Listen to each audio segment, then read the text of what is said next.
How you guys doing today? All right, so before we get started, I have a question. How many of you guys are affiliates? Raise your hand. How many of you guys are companies with affiliate offers? All right, so roughly half and half. So the data I'm going to give you guys today will help both of you guys. The sad reality is, at least for a lot of affiliates, the way affiliate marketing was a few years ago isn't going to exist anymore, and it's going to get tougher and tougher. You know, I remember years ago in San Diego, I was meeting some friends, and they're like, yeah, we're selling some skincare product. We got to $0 to $100 million a year in revenue in 12 months with a brand new company. Those days are long gone. As you can guess, some of those guys probably got hit by the FTC as well. So let's go into affiliate marketing. My name is Neil Patel. You can always tweet at me if you have questions. We'll do some Q&A afterwards. Here's a bit bio on me. And again, this isn't to brag. I don't think I'm a great marketer, honestly. I think I have a lot to learn still. Whether it's a 5-year-old or someone who's 80 years old, I believe I can always learn more and more. Co-founder a few software companies. I've worked with large corporations like the Amazons of the world, still do. And the list keeps going on and on. Have awards from people like the ex-president and United Nations. Tons of testimonials.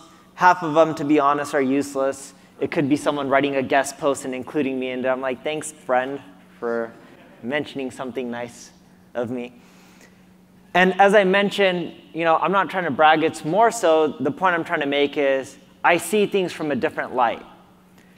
I know affiliates really well. I know the corporations that offer the affiliate programs, and also work with the corporations that you guys are all buying traffic from. For example, I've spoken at Facebook, their office, talking to their ads team about the future of advertising. I even get paid by companies like Facebook to travel the world and speak to people like the CMO of Coca-Cola. The way you guys see advertising and the way Facebook sees advertising and the way the large corporations see advertising is totally different. You guys see advertising in which you spend $1 and you want to make at least $2. Is that correct? Fair statement? Facebook sees advertising as how much money can they generate from their visitor base. Coca-Cola sees advertising as, oh, Facebook says, because Facebook and companies like this will pay me to speak and teach people about growth marketing, online marketing, and they'll tell people like Coca-Cola, like, oh, you heard Neil speak.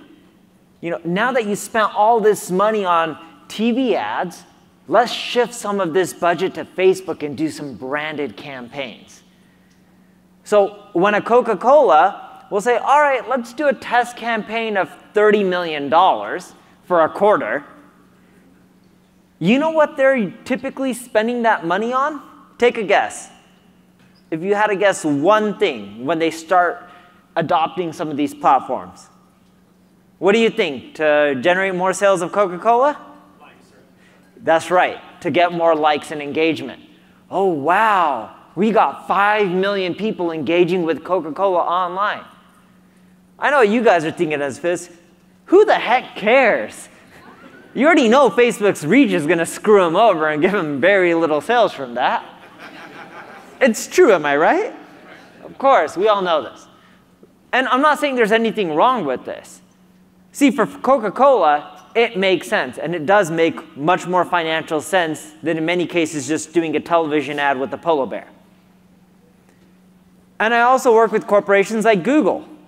Well, they're hiring me to promote Google AdWords in different parts of the world. And when I'm working with these teams, whether it's Facebook or Google, I'm not just working with people in their ads teams. Most companies are run by business people. Would you agree with that statement? Harvard MBAs, Stanford MBAs, people who know how to do number crunching, good with money. Google and Facebook are not run by business people. What kind of people are they run by? Engineers. Engineers control these companies. And the way they think about them is totally different than you and I would. For example, Google sends reps out there to convince companies to spend more money each quarter on their Google AdWords budgets. As they spend more money, who do you think gets the credit for the increases in spend? The ad sales guys or the engineers? Engineers. Engineers are like, we built the product. If our product wasn't good, none of this revenue would exist. Which is true, but you need both. And the way they look at affiliate marketing is totally different than the way you guys look at affiliate marketing. And I'll shed some light on some of these things. Also, my blog gets over 3 million visits. Again, this isn't to brag. It's more so I got a marketing blog. I see what a lot of affiliate marketers think because a shitload of them hit me up every single day. I think I'm #1 on Google for affiliate marketing. I could be wrong, maybe #2. Either way, I just get a ton of affiliate marketing traffic. So let's go over fact #1, how affiliates currently make money. And hopefully you guys don't get offended. I'm just going to be stating the facts. Churn and burn model with Facebook accounts. You guys know what I'm talking about? You used to pay people $50. It used to be crazy back in the day. People were paying hundreds of dollars for Facebook accounts, and then they would churn and burn them. You guys familiar with this? No? I love it. You have like the biggest smile, and you're like, no. And now you're turning away. You're like, don't look at me. Hopefully no cameras on me. That's okay. Everyone has to make a living. Hopefully you crushed it while you can. The next model, fake news landing pages. The shocking reason why Joy Bear is quitting The View. Well, it's because she took this new wrinkle cream. She looked 10 years younger, and now this is what she's selling. And you know what? Joy's story is so amazing. On that landing page is also a testimonial from her friend Oprah on how this wrinkle cream also made her Oprah look 20 years younger. And you know what? Oprah also lost 10 pounds while taking this wrinkle cream. She was so addicted to it, she was taking it at night, but luckily when her power went out, she had one of those flashlights, the survival ones. Right? That's how affiliate marketers make money. And again, I've seen it. There's nothing wrong with it. Some of you guys do straight sells. So when they click from that Oprah landing page, they go into a straight sell instead of forced continuity. And that's fine as well. And again, this is forced continuity. You tell them it's a free trial, but they don't really see in the fine print that they're going to get billed every single month. And then you target the older demographics who have no idea why they're continually getting rebilled. And then some of you guys have what's called a quote-unquote hell room that just deals with the calls and the refunds. Or the credit card processors where you guys rotate up the chargeback so then that way you guys can keep processing the money. And then some of you guys have learned that, hey, the US is really hard. Let's go overseas to places like Brazil, in Latin America, where it's not as competitive. And it is getting more competitive over time in those regions, but you're like, wait, it's not as competitive, the conversion rates are higher, and they have something in which, unlike in the US, where when people sign on for something that's monthly reoccurring, in Brazil, you can actually do 12 pays. And the credit card companies guarantee that they're going to pay for all 12 payments. And they give you the money all up front for 6% or so. Brazil. That's right. I love Brazil. It's a good place. And some of you guys have realized that, hey, maybe we should build brands, because if we build a brand, then we're building something tangible. And let people buy it now or subscribe. And some of you guys, like the Fit Tees of the world, although they're not really an affiliate company, they'll have the Kardashians take pictures of them. And shockingly, I saw the revenue numbers. It's actually not that great for having Kardashians take pictures. I'm like, this is a terrible business model. I'd rather do the churn and burn Facebook model than have the Kardashians take picture of my product, at least based on the numbers I saw in their financial statements. And again, I really do see every side, right? Businesses hit me up and they're like, hey, we want to sell. I'm like, sounds good. Show me your numbers. And then I can see if something's good or bad. So what's wrong with all of this? You guys all will agree that it's getting harder, right? CPAs are rising. It wasn't as lucrative as it once were. Hence, a lot of you guys are moving to Puerto Rico or have been over the few years because it helps you make that difference because you pay very little to no taxes on your money. Not everyone does that, but a ton of you guys do. The FTC has been cracking down on certain companies and industries. Hence, you're seeing a lot less forced continuity. You guys, many of you have issues with credit card processing, so you'll do things like, I forgot what the saying is, but they rotate up the MIGs or the MIDs. I don't know what the saying is, but it's more so they're controlling where the chargebacks are going. And the shittiest part is the income isn't stable. When the highs are high, the lows get really low. And I've seen this because so many affiliates will be like, oh my God, I'm crushing it, skincare, yada, yada, yada. Next thing you know, they're creating videos on Facebook talking about Bitcoin. And then once Bitcoin goes down, then they create Facebook videos. I'm like, I'm going to teach you how to be rich. Sign up for my mentorship and course. Sound familiar? I know the market too well. But Neil, why have things gotten harder? I haven't really explained that yet. Now I want to share some stats and data from you, or with you guys, that have gone directly from the big ad companies that you guys buy all of your ads from. There's 4 main reasons. Number 1, did you guys know in June/July of 2017, Facebook had more advertisers than inventory in the United States? How many of you guys knew that? That was a moment where it started becoming harder and harder for you guys to buy ads, or at least more expensive. Then the trend started continuing globally with regions like United Kingdom, Germany. It still hasn't hit everywhere, like in regions like Latin America. There's still more inventory than advertisers, but it's changing very fast. You've also seen it that certain times, you've noticed that, hey, it's easy for me to push my shady ads through, no offense, or my, let me say, not say shady, my aggressive ads through. As a speaker, I need to know my audience, right? My aggressive ads through versus other times. Because in advertising, it's a cyclical business. You don't think these engineers know that you're submitting your ads at a certain time, so the review teams in India are pushing them through? While during other times of the season, it gets harder. Well, of course, during winter months and holiday months like Black Friday, they have way more advertisers than inventory. They don't need affiliates running around. But during their slow times, people say, oh yeah, things are going really well. I've been able to push through more of my ads. Yes, because they need to hit their quarterly earnings. They're still publicly traded companies. It's sad, but it's true, whether they admit it or not. If they don't take the revenue, their stock price is going to go down, and there goes 10% of Mark Zuckerberg's net worth. They got to keep growing. Of course, these guys are facing governmental pressures, fake news, fake landing pages of Oprah or Joy. And when affiliates get pressure from the FTC, did you guys know that Facebook and Google do? What's crazy is, I'll tell you a quick story. I once got sued by the FTC. How many of you guys knew that? One person. Guess what I got sued for? The FTC investigated one of my analytics companies because Wired Magazine wrote an article saying I'm sharing personal information between companies. As an analytics company, I may have data from Nordstrom's and data from Macy's.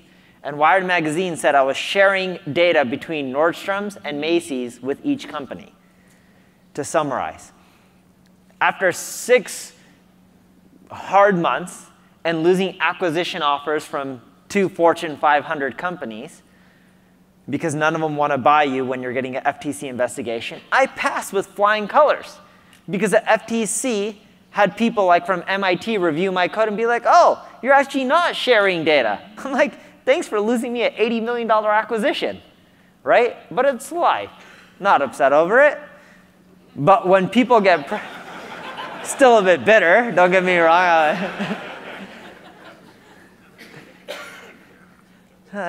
It's like that money would have been really nice, you know?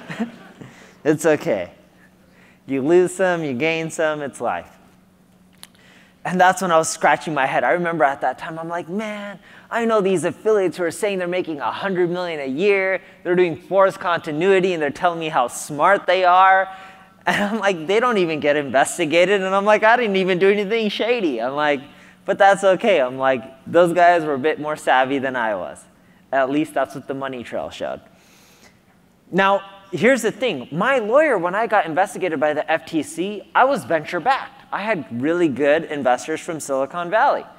So they're like, hey, you should use this lawyer named Ashley Behringer. She knows how to deal with the FTC. She's helped fight the FTC with, defended Facebook, defended Apple, she defended us, and she helped solve all our problems because we weren't doing anything wrong. And you know where Ashley works now? Take a guess. Facebook. She's one of their head FTC attorneys, right? I was paying her around $800 an hour. That's a shitload of money. That's better than any other affiliate scheme I worked. I was like, $800 an hour, and she's like, well, if you want my partner to help on your case, he's an ex-deputy director of the FTC. He's $1,200 an hour. I'm like, shit, maybe I should take a government job and then bounce and then go 10x my rate. But they get pressure because those old grandmas are like, hey, Facebook screwed me over. They sold me this wrinkle cream. One, I still have my wrinkles. Two, they keep advertising these false products. So they get pressure. The government doesn't just want to stop the companies. They go to the source and say, stop them from advertising. So fact number 2, trends you can count on. Ads will get more expensive. And in this presentation, I even have a screenshot of Google's revenue. Guess what happened during the recession in 2008 and 2009? What do you think happened to their ad revenue? How much lower do you think it went? Not much at all. It actually went up. Ads will keep getting more expensive. When a company spends $1 and makes $2, it doesn't matter if it's a recession or a depression, you're going to spend as long as you're generating a profit. No one really cares what the economic climate is. And these guys, their traffic isn't increasing. So what do they have to do? They have to figure out how to squeeze every single more penny out of their visitors. SEO is becoming harder. I usually have a smile on my face, but it's harder for me to rank on Google as well. When it's harder for me to rank, what does that mean? It's easier for companies to spend money and give it to Google instead of me. But SEO is becoming harder. And it makes sense. I used to do shady stuff as an affiliate. I ranked #1 on Google for web hosting, online casino, auto insurance, credit cards, you name it. I did some of the shadiest stuff to get the rankings on Google. I was a kid back then. I've learned it's not worth doing all those short tricks to make a quick buck. But when you're like 20-something years old and you're making $100 grand, when you just took all these WordPress themes and put a link in the footer that said web hosting, you shot up to the top and you're getting like $100 grand a month from all these things. You're like, life's good, especially when you live in your parents' house and you're still in college. Those are the good old days. My parents were in their Indian accent because they don't get the internet. They're like, Neil, what is this check for $100,000? What are you doing here? Because my dad's working at a bank and he's just like, I'm smarter than you. How is it you're making more money? Right? And I was like, man, Dad, it's called the internet. And he remembered too, because when I was a kid, I got in trouble for hacking into AOL. True story, I got in trouble for impersonating an AOL member. And then they found out I was 12 or 13 years old, and then they let me go. But I wasn't ever supposed to use AOL again. Lucky for me, AOL is not popular. There would go my career. Networks keep cracking down. The reason they're cracking down is they're getting more governmental pressure, and they have way more advertisers like the Coca-Colas to spend money there. And you can hate me for that. But it's the reality. And the Coca-Colas will always have more money. No offense to affiliate marketers, they just will have more money. So fact number 3, as you can see, I reuse my design templates, so sometimes I forget to change words like tools into facts. What does the future hold? You need to build a brand. And here's one of my favorite quotes. It's from Eric Schmidt, the ex-CEO of Google. Brands are the solution, not the problem. Brands are how you sort out the cesspool. Even Facebook is doing that. Did you know that Facebook is looking at brands determining if they should show you content from fan pages? Why is that? Because if you're a brand, Facebook then doesn't have to worry about as much fake news. So if you build a brand, you're going to be better off. Now, I'm not telling you guys to build a brand so that way you can get more fake news across. I'm just saying building a brand will help in the long run. And we've seen it with both Google and Facebook, in which if you build a brand, did you know it's easier to get search engine rankings than doing any other thing? Because Google's looking at how many people are typing in your domain name, that brand name, every day. And they're looking at compared to all the other competitors. And if they know that you have more brand, quote unquote, queries, then you're more valuable than any of the competitors. Marketing is also moving into an omni-channel approach. How do you think Facebook grew into a multi-billion-dollar company? They used one tactic. Can you guys guess what that tactic was to grow? Invite your friends. Do you remember when your emails were getting spam? Isn't it funny how Facebook themselves hates spammers, yet they spam to get to where they are? It's the way the world works. Airbnb scraped Craigslist. Do you guys remember that? That's how Airbnb grew into this $30 billion company. eBay had a whole team of affiliate marketers. Marketing is moving to an omni-channel approach. You can no longer build a company just from leveraging one channel. Dropbox, similar. Invite more people for more storage space. Some companies were built off of just SEO. Do you guys remember Quinn Street, the big lead generation company? They're a massive affiliate. I don't even know where their stock is anymore, but it was once like almost $1 billion company, and now I think it's like a $50 million company. They got hammered by Google. You can no longer build a company just from one channel. And there's other advantages that people don't know about this. Here's an example of Expedia. I've helped Expedia for a long time with their marketing. Now, Expedia did an experiment. Keep in mind they have a shitload of cash, and they own Hotels.com and probably most other hotel sites out there.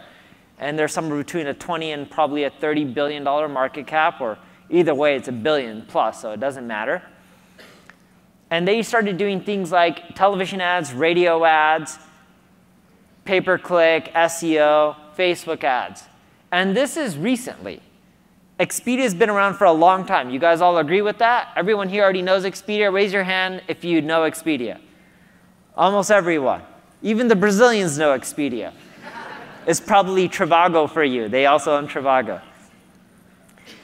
So Expedia, even though everyone knew their brand, what they learned is when they started running television and radio ads at the same time they were running pay-per-click, you're talking about this is 2018, 2019, 2017. Again, everyone already knew Expedia. They found that their cost per click would start going down around 20+%. Isn't that ridiculous? By just doing something as simple as running more ads in different spots, it created more brand awareness, so it made their CPCs go down, not just on Google, but also on Facebook. It just shows branding is powerful, and leveraging an omni-channel approach can reduce your costs overall. Now, here's where companies spend most of their money. I interviewed 208 companies. All of them generate at least $1 million a year, because I weeded out the startups.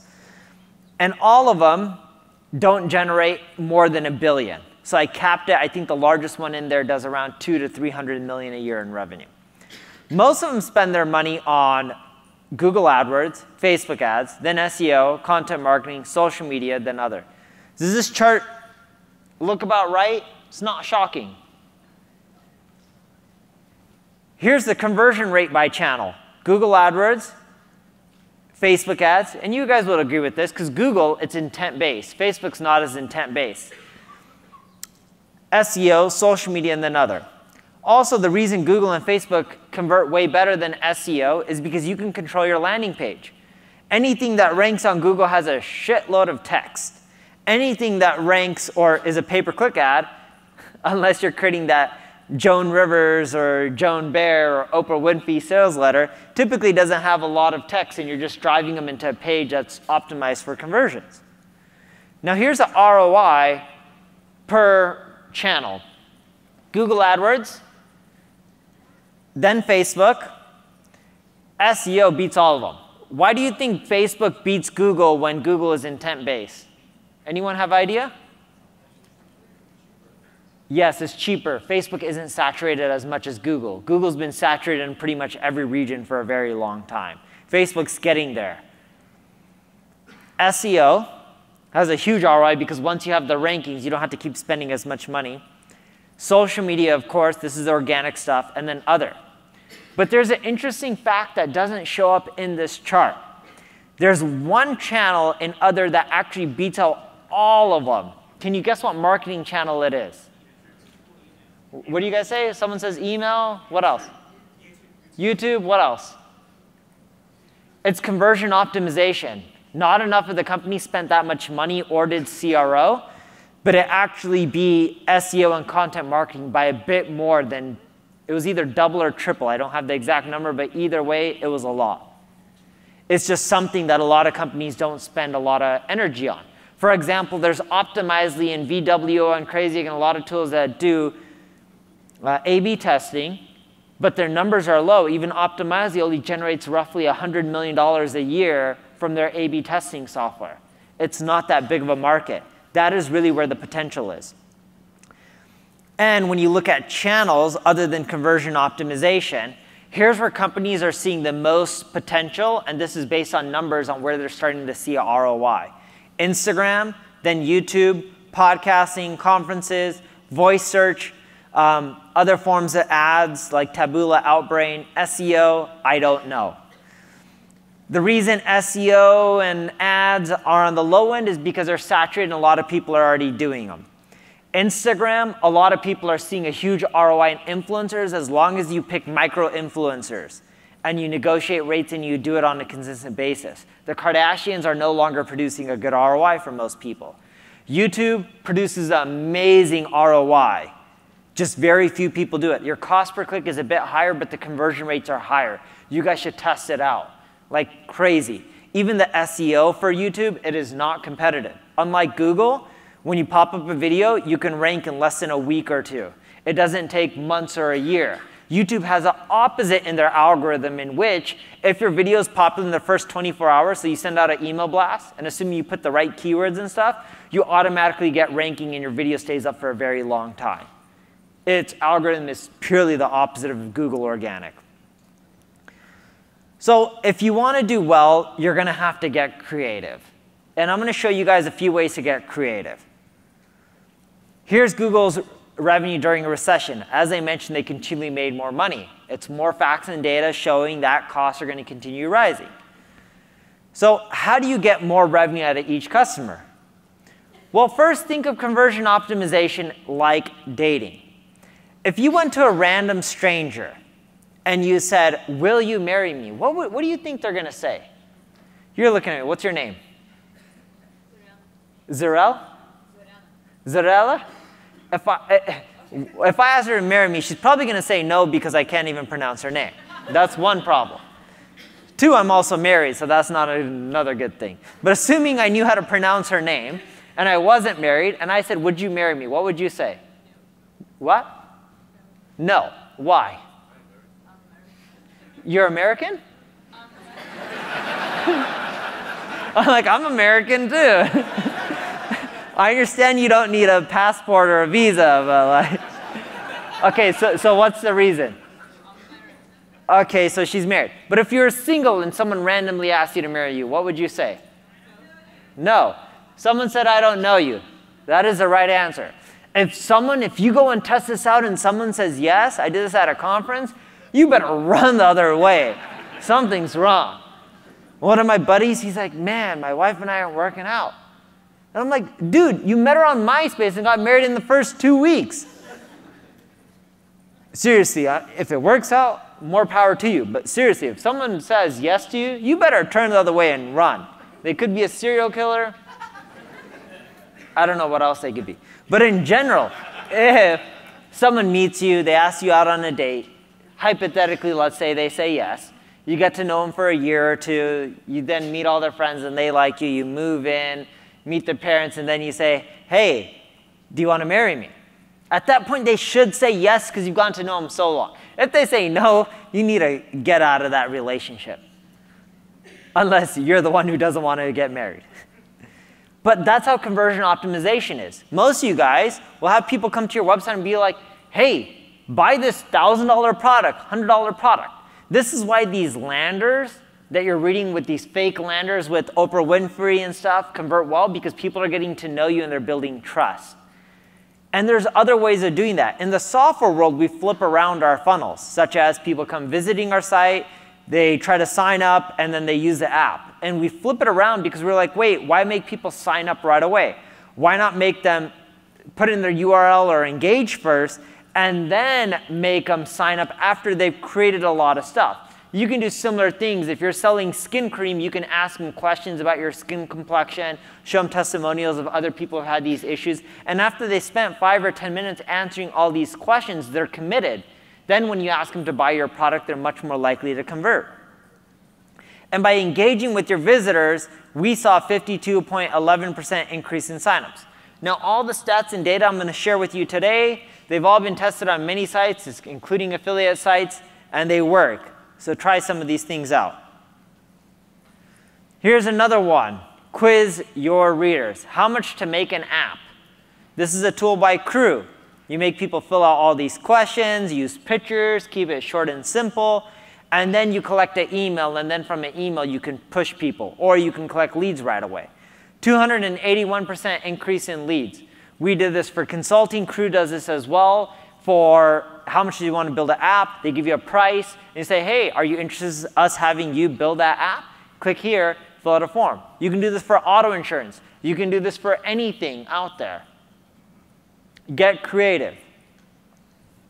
So with some quizzes, start with 5 questions, no more than 4 options per quiz. Use images when possible. And if you don't know how to build a quiz, there's tools that have nothing to do with them, like lead quizzes, and you can always use them. And I don't know what they cost, but they're pretty affordable. It's all about getting up and running really fast, testing it, and then if it works, you can then go and adapt and fine-tune later on. You can also make signing up easy. How many different services have you guys signed up for? Facebook, Twitter, Google, Gmail? The list goes on and on. So why should people come to your checkout page and sign up all over again when you can just say sign in with Facebook, LinkedIn, whatever it may be? It's simple. We tested this out, and it was funny. We had a software company, and this is an extreme example. We're like, let's make everyone authenticate with their Google Analytics account. And we made them sign in with Google. Can you guess which company authenticated with their Google Analytics account? Microsoft. Someone from Microsoft became a lead and a customer thanks to our sign in with Google or sign up. And the sign up increased our conversions by 59.4% for lead generation. And then we're like, you know, sign up's an ugly name. Let's just change it with login. We didn't change anything else other than change the word sign up to login. We got another 22% increase in signups after that. In total, when you combine them, that's over a 90% increase in conversions. Now, when you're doing this, don't limit the sign up to just Google. Give them the option to email, password, or name and email, as well as sign in with Google or Facebook. Because nowadays, people are more concerned about privacy, so you need to give them both options. Here's another one. Integrate psychology into marketing. Here's a company called Unleash Your Thin, which helps people lose weight. And this is not a tick box that people have to tick. It's automatically ticked, and you can't untick it. It's, yes, Johnny, I'm ready to start melting the fats off my belly, hips, and thighs for today's special price of $37. This program has to be targeted towards women. If in the next 60 days I'm not satisfied for any reason, I can get a full refund. Just that message, it's getting people to understand. It's future pacing. It's getting them to understand what they're getting. And the power of future pacing is it helps them understand not only the benefits, but the downside. And the downside is none. They get a full refund. Simple little thing like that at the top of their checkout page, 16% increase in sales. It's not bad. 2-step checkouts. A lot of you guys do e-commerce. always do two-step checkouts. Typically, you'll get a 10% increase in sales than if you do one step. Part of the reason is because for all the people who don't complete, you can email them and convince them to buy. The other reason, too, is you can take all of those people who put in a name and email, and they have this mentality of they're like, well, I already give you my name and email. Might as well give you the rest of my information. It's the hoop theory. You know, you go to a circus, you see a lion jumping through a hoop. The hoops are big.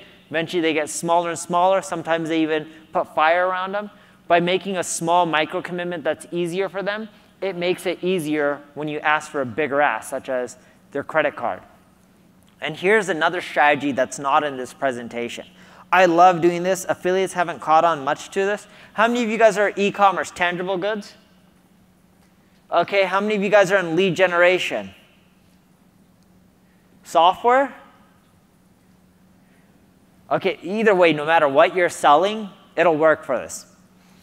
So when people don't buy one of our products and they go to the checkout and they don't convert, would you guys all agree that your checkout pages have a huge bounce rate? Give me a yes or no. Yes. So I take all those people who go to the checkout page but didn't hit the thank you page, and I then retarget them on YouTube and Facebook with the video.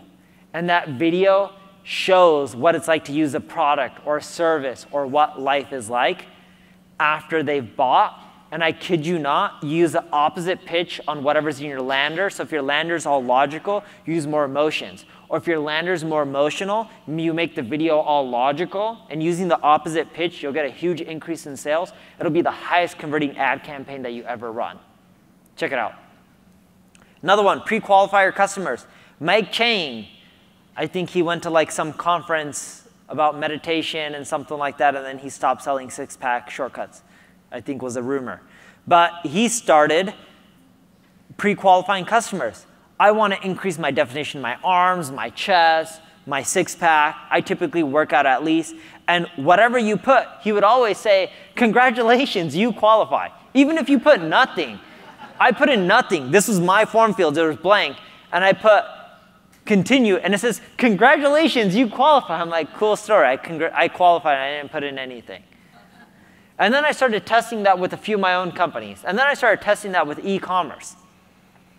And what I found is I got a 13% increase in sales by just qualifying people. Didn't matter what people put in, just by qualifying them first, people wanted to convert more because, again, they committed. They showed that, hey, oh, this is more customized to me. Here's another one, personalized experience. A lot of VPN companies do this. It works really well. Hey, I'm Neil Patel, and I'm determined to make a business in Las Vegas successful. My only question is, will it be yours? The beautiful part about this is this software that I use for this kind of stuff isn't 100% accurate. So a lot of times it'll be like, oh, I'm not in Las Vegas. I live in Henderson.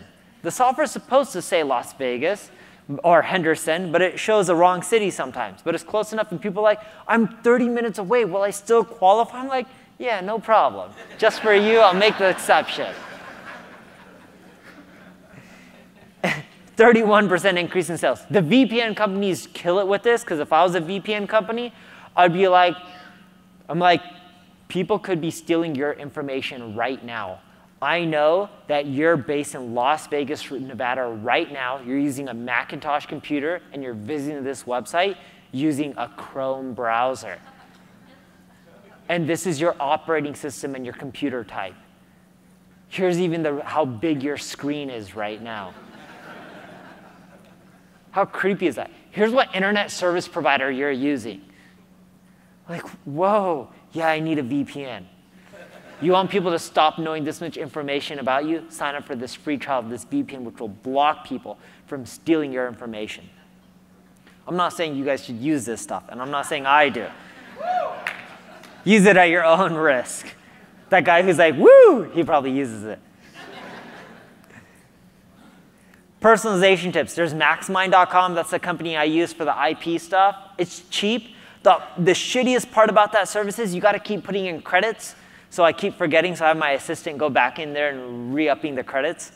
It's not 100% accurate, but that's OK. And use personalization text throughout your copy. I remember with Expedia, I was like, look, if someone's looking to buy a ticket when they're on Expedia, there's a good chance that if they're in Los Angeles, California, they're not looking to buy a ticket from New York to Canada. You should probably pre-fill in the from and to location, put the from as the city that they're in currently, and make it convenient. That's an example of using personalization to make life simpler. Checkout bumps. Have you guys seen checkout bumps before? It's this little offer that you put right before the complete order that is related to the product. It's the simplest thing. It's a really easy offer to steal, ideally like an ebook or something that's really good offer. And what you'll find is, because you're giving it to them at a steal, it doesn't decrease conversions. You usually will see like around a 4 to 5% increase in total revenue. I know it's not a lot, but when you add in all this stuff when you guys are buying ads, that money truly does add up. You can also leverage tools like ClickFunnels for the upsells, downsells, cross-sells. You know, it's easy to create a funnel. You keep going, and they have all these like widgets and stuff like that. And what we found is when we do funnels, and the key with the funnel, whether you use ClickFunnels or any other tool, I don't care, but the key is upsells and downsells. And I learned this from a gentleman named Ryan Dice, who I believe is speaking here. Maybe I'm not, but I think he is. Smart guy. I went over to Austin, and I went to Austin to learn more about like affiliate marketing and how a lot of people are using these tactics. And Ryan's like, Neil, he's like, you got it all wrong. Take the tactics we affiliates are using and apply it to legitimate businesses, and you'll crush it because legitimate companies aren't using it. And it opened up a whole new world for me. I was like, oh, this is a smart idea. And what Ryan taught me, one of the best things I ever learned, was speed and automation. If you offer speed and automation, you will get a shitload of upsells. Speed being, hey, here's this wrinkle product, like this flashlight, and if you put it over your face for 15 minutes each day, you'll get rid of your wrinkles or acne or whatever. Speed will be, if you also add this cream beforehand, it'll make the results happen 30 days faster. You get speed, right? People see the results faster. Automation is, hey, don't you want to lose all this wrinkles and stuff like that and take this cream? Instead of putting it on your face every single day, if you, I actually don't know an automated way to remove wrinkles. All right, how about losing weight? Automated way is you put on this belt and it shakes and it melts off the fat off your, you know, the six-pack belts that don't sell anymore. That's an automated way. That way you don't have to do the crunches. Those things drastically increase your upsells. And what we found is when you add in, for most businesses, 3 upsells and downsells. So after they check out, you hit them 3 more times right then and there.